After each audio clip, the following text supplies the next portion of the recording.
এই যে ছেলেটাকে দেখতে পাচ্ছেন তার নাম সিদ্ধার্থ। সে এমন একটা ছেলে যার জীবনে ইমোশনের কোনো জায়গা নেই। সে বিশ্বাস করে মানুষের মধ্যে আবেগ থাকাটা একটা দুর্বলতা, তাই সে তার নিজের জীবনটা লজিক দিয়ে চালাতেই পছন্দ করে।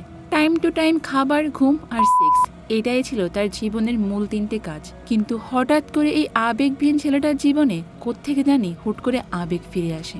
এখন সে কি পারবে আর 10টা সাধারণ মানুষের মতো স্বাভাবিক জীবনে ফিরে আসতে? কিন্তু এখন প্রশ্ন হলো, সারা জীবন লজিকে চলা ছেলেটার জীবনে কোত্থেকে আবার আবেগ আসলো? আর এই প্রশ্নের উদ্ঘাটন করব আমরা আজকের গল্পে। তো চলো আর বেশি সময় নষ্ট না করে তোমাদের সঙ্গে নিয়ে শুরু করি আজকের গল্প, সিদ্ধার্থ রয়। গল্পের শুরুতেই আমরা দেখতে পাই একটা গাড়ি এসে দ্রুত গতিতে একটা বাড়ির সামনে দাঁড়ায়। গাড়ির দরজা খোলার পর ভেতরে সিদ্ধার্থকে দেখা যায়। সে অনেক বেশি রেগে আছে। বাড়ির মেইন গেটটা সে লাথি দিয়েই ভেঙে ফেলে। ভেতরে ঢোকার সময় সে ইন্দু ইন্দু বলে জোরে চিৎকার করতে থাকে। সে বাড়ির ভেতরে গিয়েও ইন্দুর নাম ধরে অনেক ডাকাডাকি করে। কিন্তু এই বাড়ির লোকজন অর্থাৎ ইন্দুর মা বাবা এবং তার ভাই ভয়ে একটা রুমেই লুকিয়েছিল। সিদ্ধার্থ সেখানে ঢুকে তাদের বাড়ির সবকিছু ভাঙচুর করতে শুরু করে আর জোরে জোরে ইন্দু ইন্দু নাম ধরে ডাকতে থাকে। সবকিছু ভাঙার পর সে ভেতরের রুমে আসে আর সেখানে সবাইকে দেখতে পেয়ে ইন্দুর কথা জিজ্ঞাসা করে। সে ইন্দুর ভাইকে রাগ দেখিয়ে বলে যে সত্যি করে বল ইন্দু কোথায়। ইন্দুর ভাই তখন বলে যে ইন্দু এখানে নেই, সে একটা গার্লস হোস্টেলে থাকে। সিদ্ধার্থ তখন বলে যে তোর কথা যদি সত্যি না হয় তাহলে কিন্তু ফিরে এসে আমি তোকে মেরে ফেলবো। এটা বলেই সিদ্ধার্থ যখন চলে যাচ্ছিল তখন ইন্দুর বাবা তার পা জড়িয়ে ধরে বলে, বাবা তুমি আমার মেয়েকে ছেড়ে দাও, যদি তোমার মনে হয় তাহলে আমাদের সবাইকে মেরে ফেলো, কিন্তু আমার মেয়ের জীবনটা প্লিজ নষ্ট করো না। কিন্তু সিদ্ধার্থ তার কোনো কথা না শুনে সে উল্টে বলে যে আমি ইন্দুকে ছাড়া কোনোভাবেই বাঁচতে পারবো না। সিদ্ধার্থ চলে যাওয়ার পর দেখা যায় যে ইন্দুর বাড়িতে ট্রাক ভর্তি জিনিসপত্র এসেছে।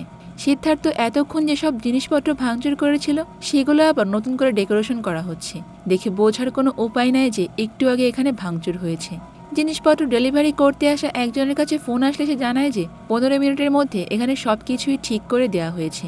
কিন্তু যার জন্য এত কিছু সেই ইন্দুটা আসলে কি সেটা আমরা কিছুক্ষণের মধ্যেই জানতে পারবো। তো দৃশ্য পরিবর্তন হয় আর আমরা সিদ্ধার্থকে একটা গার্লস হোস্টেলের সামনে দেখতে পাই। সে ওখানে এসে 2টা বাইককে ধাক্কা মারে। হোস্টেলের সিকিউরিটি গার্ডরা চারিদিক থেকে এগিয়ে আসলে সিদ্ধার্থ এক এক করে সবাইকে মারতে শুরু করে। এরপর সে আবারও ইন্দুর নাম ধরে জোরে জোরে চিৎকার করতে থাকে।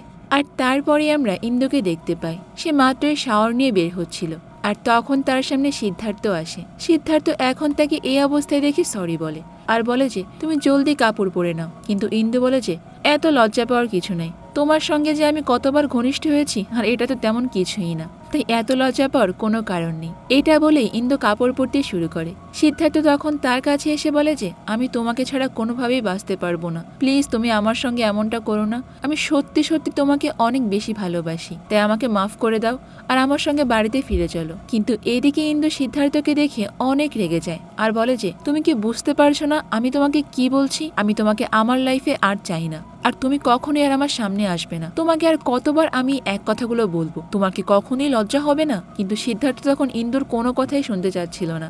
সে ইন্দুকে ফিরে পাওয়ার জন্য পুরো পাগল হয়ে গিয়েছে। সে ইন্দুকে কিস করতে যাচ্ছিল আর তখনই ইন্দু রেগে গিয়ে সিদ্ধার্থকে চড় মেরে বসে। আর এরপর সে রেগে গিয়ে সিদ্ধার্থকে সেখানে রেখে ক্লাসের জন্যই বেরিয়ে পড়ে। আর এখানে আমরা 1 বছর আগের ফ্ল্যাশব্যাক দেখতে পাই, যখন ইন্দু মাত্র ফার্স্ট ইয়ারে নতুন ভর্তি হয়েছে। কলেজের পরিবেশ দেখে ইন্দু অনেক খুশি ছিল। তার এখানে অনেক বেশি ভালো লাগছিল যে এত নাম করা একটা কলেজে তার অ্যাডমিশন হয়েছে। সে কম্পিউটার ল্যাবের সামনে আসে তার ক্লাসের জন্য, কিন্তু যখন দরজা খুলে ভেতরে আসে তখন সেখানে দেখতে পায় সিদ্ধার্থ একটা মেয়ের সঙ্গে ইন্টিমেট হচ্ছিল। আর এটা দেখে সে খুবই অবাক হয়ে যায়, এমনকি লজ্জায় পড়ে যায়। সে দ্রুতই সেখান থেকে যখন বের হতে যাবে তখন সিদ্ধার্থ তাকে ডেকে বলে যে শোনো, তুমি প্লিজ দরজার সামনে কিছুক্ষণ দাঁড়াও আর কাউকে ভেতরে আসতে দেবে না। কিন্তু এটা শুনে তো অনেক অবাক হয়ে যায়। সে ভাবছিল যে এটা আবার কেমন ছেলে, একে তো এখানে উল্টাপাল্টা করতে গিয়ে ধরা খেয়েছে, তার উপর এখন আবার আমাকে অর্ডার করছে। কিন্তু তারপরও ইন্দু বাইরে এসে দাঁড়ায় আর তখন সেখানে 2টো মেয়ে এসেছিল ক্লাস করার জন্য। কিন্তু তারা ক্লাসে ঢোকার আগে ইন্দু দরজা বন্ধ করে দিয়ে তাদেরকে সেখান থেকে ভাগিয়ে দেয়। আর একটু পরে আমরা দেখতে পাই যে সিদ্ধার্থ পুরোপুরি ডোন্ট কেয়ার ভাবে রুম থেকে বের হয়ে চলে যায়।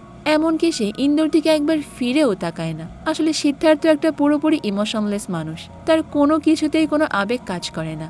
এর পরের দিন যখন ইন্দু আবারও কলেজে আসে তখন সে দেখতে পায় যে সিদ্ধার্থ বেশ দামি একটা গাড়ি থেকে ব্রাশ করতে করতে নামছে।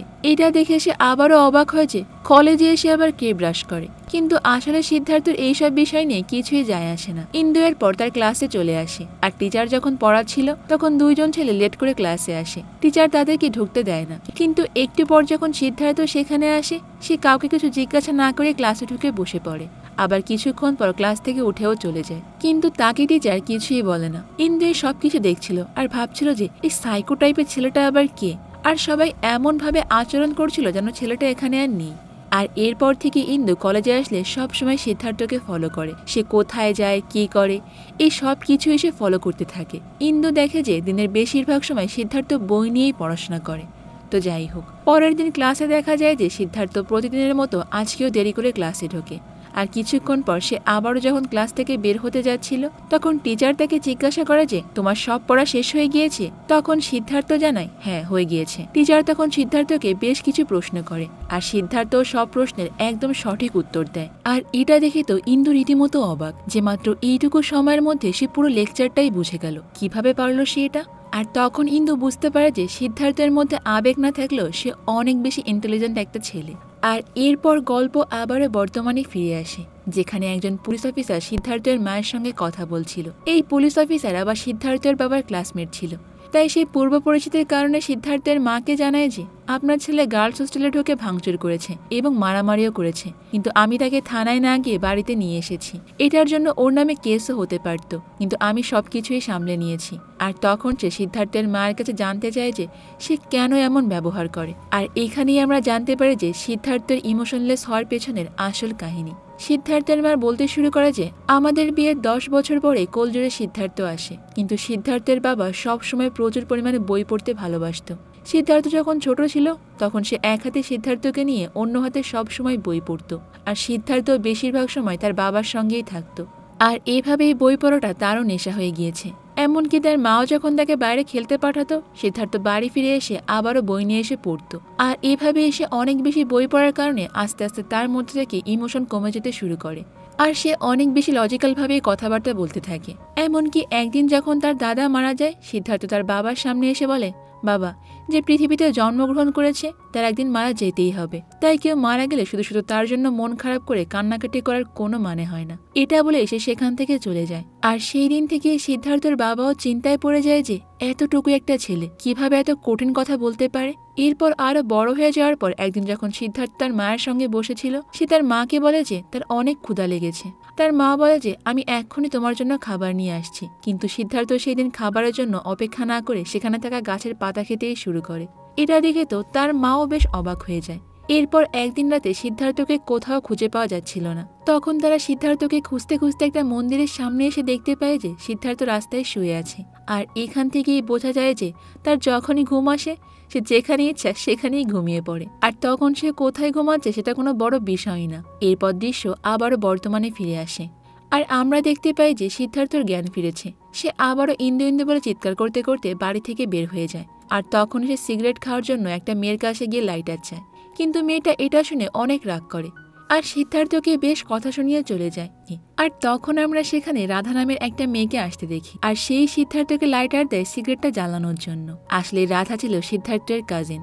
সে এখানে এসেছিল সিদ্ধার্থকে বাড়ি নিয়ে যাওয়ার জন্য, কিন্তু সিদ্ধার্থ এখানে তার কোনো কথাই শোনে না। সে আবারও ইন্দুকে খুঁজতে চলে যায়। আর এরপরের দৃশ্যে আমরা দেখতে পাই যে পুলিশ ইন্সপেক্টর ইন্দুর সঙ্গে দেখা করতে এসেছে। সে ইন্দুর কাছে সিদ্ধার্থের ব্যাপারে জানতে চায়। তখন ইন্দু আবারও ফ্ল্যাশব্যাকের কথা বলতে শুরু করে। ইন্দু বলে যে আমি প্রথম সিদ্ধার্থকে দেখেছিলাম কলেজেই। ইন্দু ইন্সপেক্টরকে বলে যে আমি আমার জীবনে সিদ্ধার্থর মতো এত ইমোশনলেস কোনো মানুষই দেখিনি। আর তখন আমরা দেখতে পাই যে একদিন যখন সিদ্ধার্থ কলেজে বসে বই পড়ছিল তার মনের মধ্যে হঠাৎ করে ইন্টিমেট হওয়ার ইচ্ছা জাগে, আর তাই সে তখন সামনে ইন্দুকে দেখতে পায়। সিদ্ধার্থ তার দিকে এগিয়ে যাচ্ছিল। ঠিক সেই সময় সেখানে কলেজের কাজের মেয়েটা চলে আসে, আর তাই সিদ্ধার্থ তখন ইন্দুকে বাদ দিয়ে কাজের মেয়েটার সঙ্গে ইন্টিমেট হয়ে যায়। আর এটা দেখে তো ইন্দু সিদ্ধার্থের উপর অনেক বেশি বিরক্ত হয়। এসব করে যখন সিদ্ধার্থ বাইরে আসে ইন্দু তাকে প্রশ্ন করে যে তুমি এরকম করো কেন, আমি তোমার নামে প্রিন্সিপালের কাছে কমপ্লেন করব। কিন্তু সিদ্ধার্থ আবারও সে কেয়ারলেস ভাবেই সেখান থেকে চলে যায়।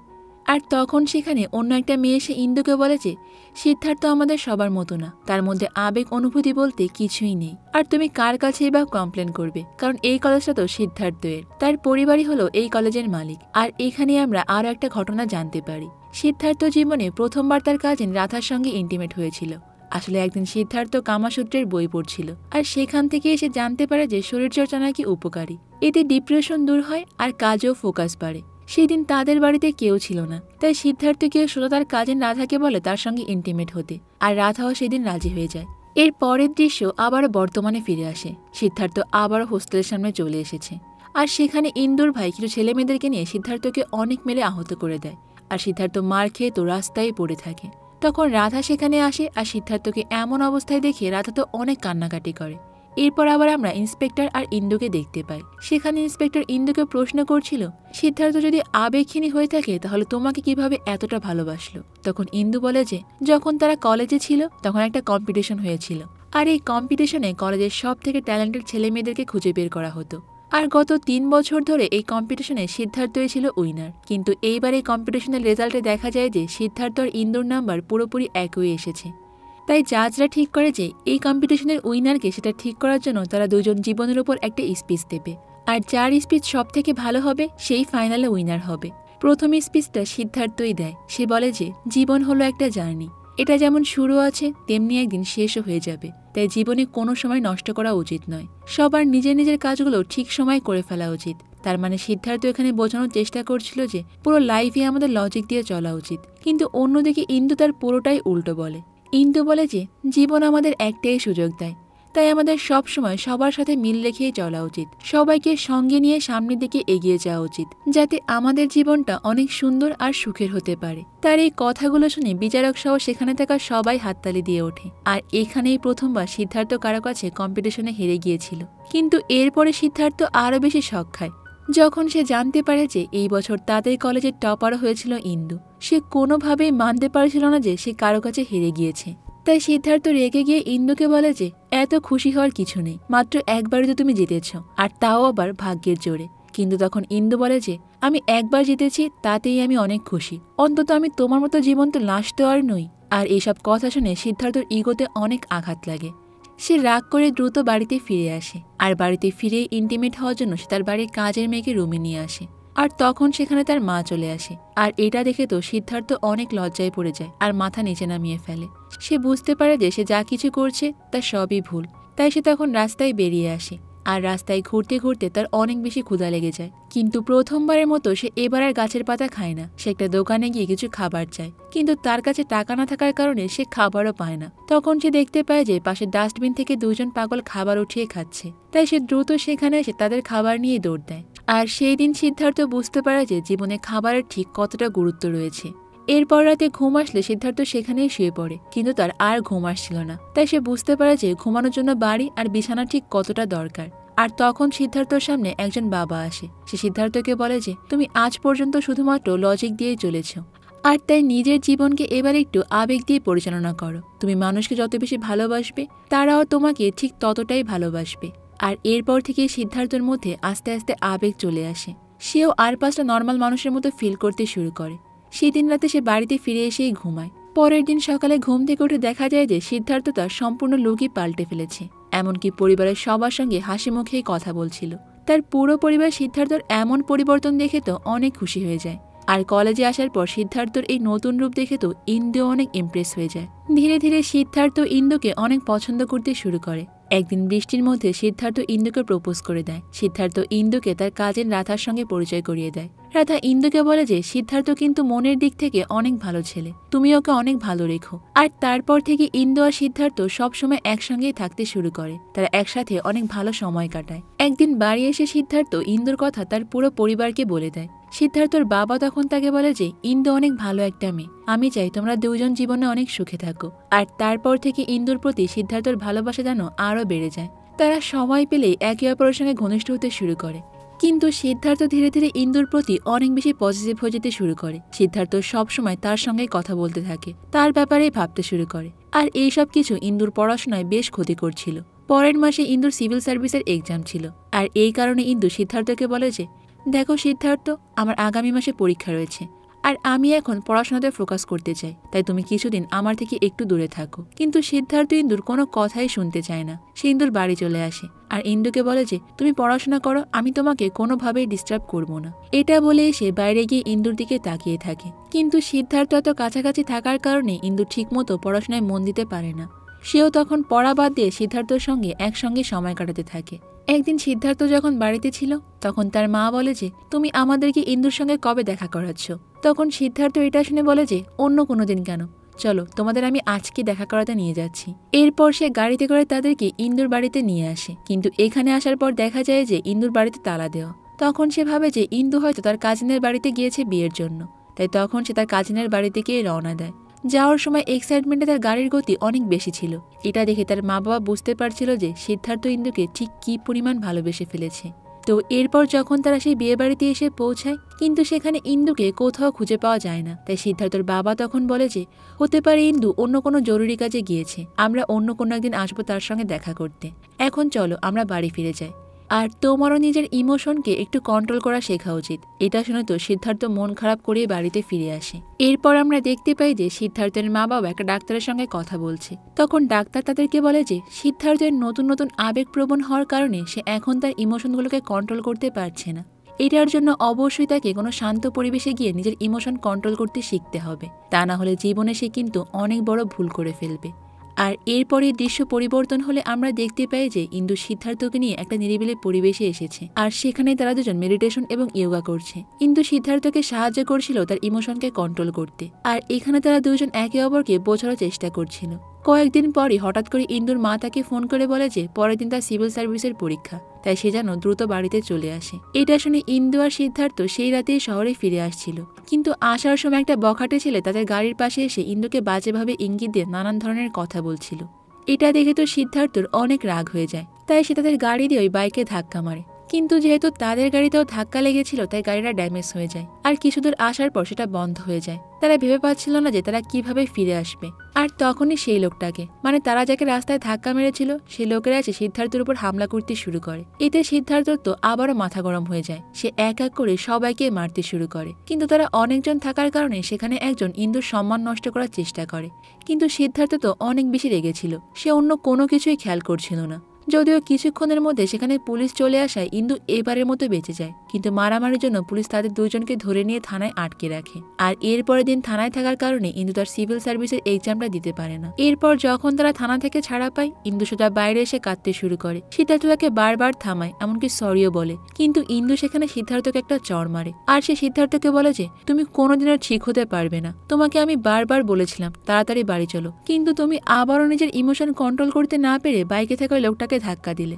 বাইকটাকে ধাক্কা না দিলে আজ এত কিছু ঘটতো না, আর আমিও পরীক্ষায় বসতে পারতাম, আর সবকিছু ঠিকঠাকই থাকতো। তাই আমি চাই না তুমি কখনই আমার সামনে আসো। তুমি আমার সঙ্গে থাকলে আমি জীবনে কিছুই করতে পারবো না। এটা বলে এসে সিদ্ধার্থকে ধাক্কা মেরে সেখান থেকে চলে আসে। আর আমরা দেখতে পাই বর্তমানে ইন্দু কাঁদতে কাঁদতে ইন্সপেক্টরকে এই সব কিছুই বলছিল। ইন্সপেক্টর তখন ইন্দুকে বলে যে তুমি এই সব কিছু ভুলে যাও, যা হয়েছে তা তো তুমি আর পাল্টাতে পারবে না। কিন্তু আমি তোমাকে একটা প্রশ্ন করতে চাই, তুমি কি এখনো সিদ্ধার্থকে ভালোবাসো? এখানে যে ইন্দু কি উত্তর দেয় তার আমাদেরকে দেখানো হয় না। এরপর আমরা দেখতে পাই যে ইন্দুর ভাইদের কাছ থেকে মার খাওয়ার পর সিদ্ধার্থ এখন রাস্তায় রাস্তায় ইন্দুকে খুঁজে বেড়াচ্ছিল। সে সবসময় ইন্দুর কথাই ভেবে যাচ্ছে, কিন্তু সে কোথাও ইন্দুকে খুঁজে পাচ্ছে না। রাতে সিদ্ধার্থ যখন বসেছিল সেখানে ইন্সপেক্টর চলে আসে আর সিদ্ধার্থকে জিজ্ঞাসা করে যে তুমি এখানে কি করছো? তখন সিদ্ধার্থ বলে যে আমি আর কি করব, ইন্দু তো আমাকে ভালোবাসে না, আর এই জীবনটা আমাকে কষ্ট দিতে একদমই ছাড়ছে না। এমনকি আমি আমার ইমোশনাল কন্ট্রোল করতে পারছি না। আমার মনে হচ্ছে ইন্দুকে যদি আমি না পাই তাহলে আমি মরেই যাই, আমার এর জীবন রেখে কি হবে বলুন। ইন্সপেক্টর তখন সিদ্ধার্থের বাবা মার কাছে এই সব কিছুই খুলে বলে, আর তাদেরকে বলে যে আমরা যদি তাড়াতাড়ি কিছু না করতে পারি তাহলে কিন্তু আমাদের সিদ্ধার্থকে হারাতে হতে পারে। তার মনের অবস্থা একদম ভালো নেই, সে পুরোপুরি ডিপ্রেশনে চলে গিয়েছে। তো পরের দিন দেখা যায় যে সিদ্ধার্থ এখন প্রায় পাগলের মতোই যেখানে সেখানে মারামারি করে বেড়াচ্ছে। সে মাঝ রাস্তায় গাড়ি থামিয়ে ভাঙচুর করছিল, আর রাস্তায় জোরে জোরে চিৎকার করে ইন্দুর নাম ধরেই ডাকছিল। তখন দেখা যায় যে তার মা বাবা সেখানে চলে আসে আর তাকে থামানোর চেষ্টা করে। কিন্তু সিদ্ধার্থ কারো কোনো কথাই শুনছিল না। সে তখন পাগলের মতো ইন্দুর নাম ধরে চিৎকার করে যাচ্ছে, আর তখনই সেখানে ইন্দু চলে আসে। কিন্তু তাকে সামনে পেয়েও সিদ্ধার্থ আর তাকে চিনতে পারে না। সে বলে যে তুমি আমার ইন্দু হতে পারো না। এটা বলে সিদ্ধার্থ একটা গাড়ির সামনে ঝাঁপ দেয়, আর সিদ্ধার্থ সেখানেই মৃত্যু হয়ে যায়। আর এখানেই আমাদের আজকের এই সাইকো প্রেমিকের গল্পটা শেষ হয়ে যায়। আচ্ছা, এই গল্প থেকে আপনাদের কি মনে হয়, সিদ্ধার্থের সঙ্গে যা হয়েছে সেটা কি ঠিক হয়েছে, নাকি শুধুমাত্র সে পরিস্থিতিরই শিকার? আমার মনে হয় যদি আবেগ দিয়ে চিন্তা করি তাহলে এখানে সব দোষ আসলে পরিস্থিতির, কিন্তু যদি আমরা বিবেক দিয়ে চিন্তা করি তাহলে প্রত্যেকটা মানুষের উচিত নিজেদের আবেগকে কন্ট্রোলে রাখা। আবেগহীন মানুষ যেমন বিপজ্জনক, তেমনি ঠিক অতি আবেগী মানুষও মাঝে মাঝে অনেক বিপজ্জনক হয়ে ওঠে। এমনকি মানুষের এই অতি আবেগ কিন্তু অন্য মানুষের জীবনের উপরও অনেক বেশি প্রভাব ফেলে। তাই আসলে আমাদের সবার উচিত আমাদের আবেগকে কন্ট্রোলে রাখা। আর আমি আশা করব তোমরা সবাই তোমাদের আবেগকে কন্ট্রোলে রাখবে, কারণ আবেগ আর বিবেক কিন্তু এক জিনিস নয়। যেটা আসলে বিবেক দিয়ে ভাবতে হয় সেটা বিবেক দিয়ে ভাবতে হবে, আর যেখানে আবেগ কাজ করাতে হবে সেখানে আবেগকেই আনতে হবে। দুইটা জিনিসকে কিন্তু তোমরা আবার একসঙ্গে কখনোই গুলিয়ে ফেলো না। তো আজ এই পর্যন্তই থাক। আর মুভিটা কেমন লেগেছে সেটা কিন্তু কমেন্ট করে আমাকে অবশ্যই জানাবে। দেখা হবে অন্য কোনো সুন্দর মুভির গল্প নিয়ে ভিন্ন কোনো সময়ে। ততক্ষণ পর্যন্ত ভালো থাকবে, নিরাপদে থাকবে, এবং অবশ্যই কিন্তু তোমরা কুহেলিকার সঙ্গেই থেকো। আল্লাহ হাফেজ।